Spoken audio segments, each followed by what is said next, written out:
ఈ పేదవాడు పిల్లవాడు అల్లరి చిల్లరతోని తన దగ్గర డబ్బులు తీసుకొని కూడా వెళ్ళిపోయాడు. కానీ అతని కళ్ళు కనబడకుండా ఎంతగానో బాధపడుతున్నాడు. పిల్లవాడికి నేను వచ్చి అడ్డుకొని, "బాబు నువ్వు చేసింది తప్పు కదమ్మా!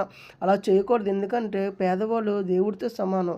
నువ్వు అలా చేయకూడదు కదని" అబ్బాయికి చెప్పగలను. "అన్నయ్య నేను చేసింది తప్పు.